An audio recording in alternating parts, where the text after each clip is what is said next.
We had, at that time, a fabulous Walnut Festival. And you get into the Walnut Festivals, I mean, the sawhorses were there with planks, and there were pies and jams and jellies and vegetables and cakes and whatnot.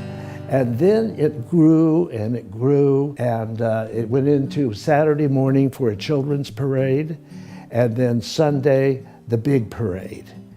And then the carnival aspect came in, the area was growing, and it meant money. But it did start out with all the ladies standing out there, you know, behind their jellies and jams with their kitchen aprons on. It was huge. Had this huge parade. It was just, you'd do anything to be in the Walnut Festival because it was the only game in town, and it was fun.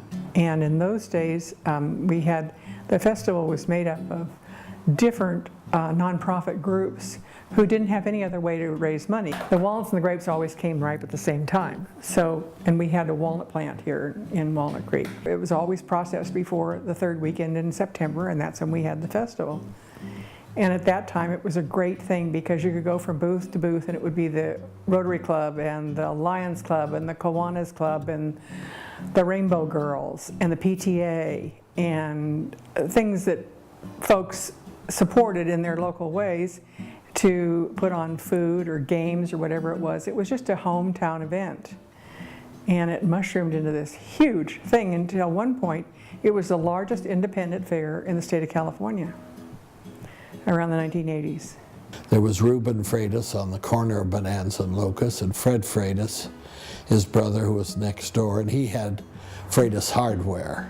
I think originally it was in what was the Stowe building on Main Street. His daughter was married, Ruby Perry. Ruby Freitas married Vance Perry. And Vance Perry was Mr. Walnut for years and years and years and years and years.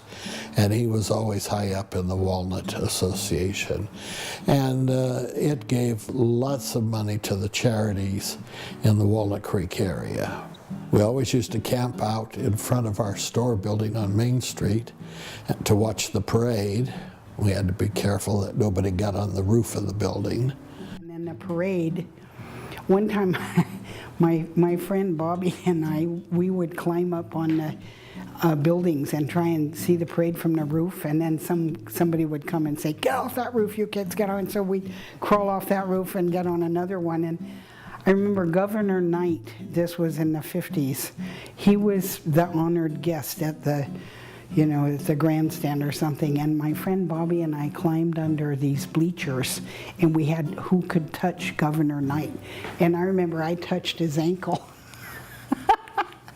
And we argued for a long time, are you sure that was his leg, you know?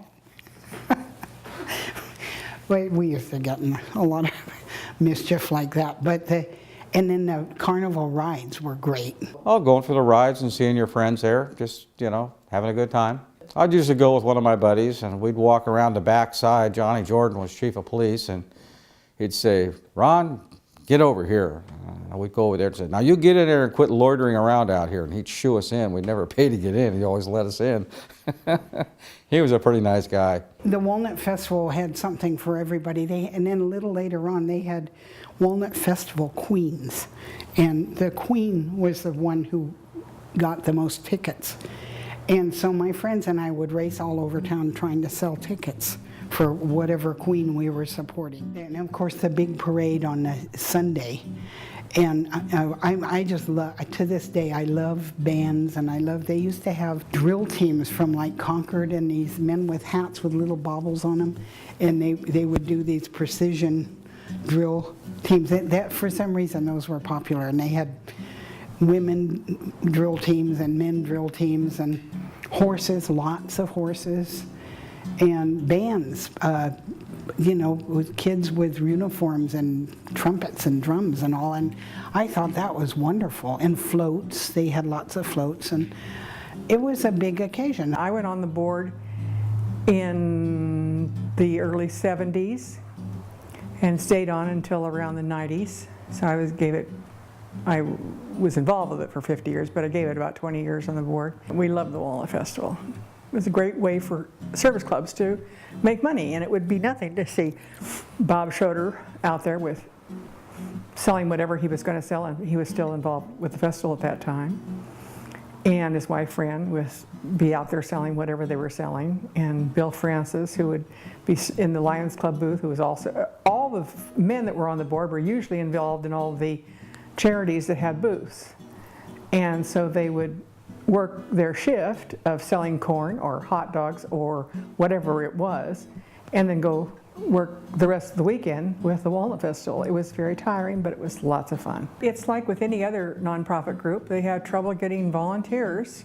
Volunteerism kind of dropped a lot in the last 10 years when both parents went back to work.